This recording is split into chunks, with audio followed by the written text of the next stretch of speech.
Did you know that magnesium can help PMS? Incorporating magnesium-rich foods or potentially taking a magnesium supplement can be a really effective and also natural way to alleviate PMS symptoms, things like mood swings and irritability, anxiety, bloating and water retention, muscle aches, difficulty sleeping. It can also help with headaches and migraines, with breast tenderness and swelling, with fatigue and lethargy, and also with food cravings and the changes in appetite we often experience, as well as difficulty concentrating and brain fog. Magnesium is just an amazing mineral that it's essential for so many of our bodily functions, including our muscle and nerve function, our energy production, blood sugar regulation, also bone development. And it's involved as well in the production of serotonin, which is a neurotransmitter that helps to regulate mood. You know, you may not think that magnesium could help with so many of these seemingly unrelated symptoms, but it can. Partly to do with its ability to regulate hormone levels and reduce inflammation in the body. But, you know, as I said, magnesium just plays such a big role in so many bodily processes that its actions are really multi-pronged. And our bodies are so complex too, you know, that it's hard to pinpoint exactly how magnesium helps PMS. It's just more multifaceted than we know. But what we do know from both clinical practice and scientific research is that it does work. So what are some of the best magnesium-rich foods to incorporate into your diet? Some great sources of magnesium include leafy green veg like spinach, kale, Swiss chard, nuts and seeds like almonds and cashews, pumpkin seeds, etc. Whole grains and legumes like lentils, chickpeas and black beans, and also avocados, bananas, dark chocolate too, of course, and your cacao. They all contain magnesium.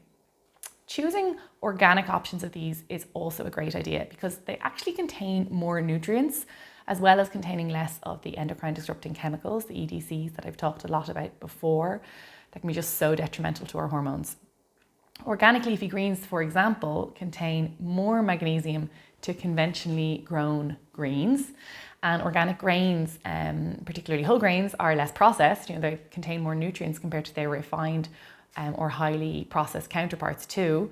So for hormone balance, really think Mediterranean diet, organic, whole foods, as close to their natural state as possible, and then you're onto a winner. I often also get asked which type of magnesium supplement I should take.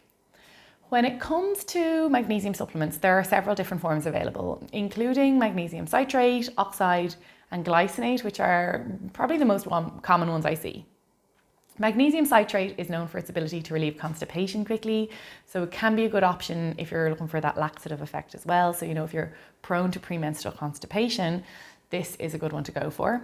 I tend not to recommend magnesium oxide. It is less expensive. It can be found in many of the over-the-counter supplements out there, but it's not as easily absorbed in the body. And I do find that it can cause gastrointestinal discomfort and some issues for some people. Magnesium glycinate is probably my favorite. It's the one that I take. It's a form of magnesium that is chelated, which means that it's bound to an amino acid, in this case glycine. This form of magnesium is highly absorbable and causes less digestive issues compared to the others. It's less likely to have a laxative effect, so it's good for people with sensitive stomachs. It can be more expensive than other forms of magnesium. So, you know, ultimately the best form of magnesium supplement for an individual will depend on their specific needs and health concerns. But hopefully this comparison helps. And lastly, did you know that the pill, processed foods, caffeine, alcohol, and stress can all deplete your magnesium stores? So when it comes to depleting magnesium, one of the primary culprits is actually a diet that is low in magnesium-rich foods. And it's not just because you're not getting the magnesium from these foods, it's what takes its place. So processed foods and refined sugars are all known to decrease magnesium absorption in the body. Caffeine and alcohol can do the same, and stress and lack of sleep can also cause magnesium depletion. So the body uses magnesium to cope with stress and regulate sleep patterns as well. Other things that can deplete magnesium: excessive sweating from maybe working out too much, from being in very hot temperatures, or potentially having hot flushes in menopause. These are all reasons that you might lose more magnesium and might need to supplement more. The pill can deplete the body of important nutrients like magnesium as well.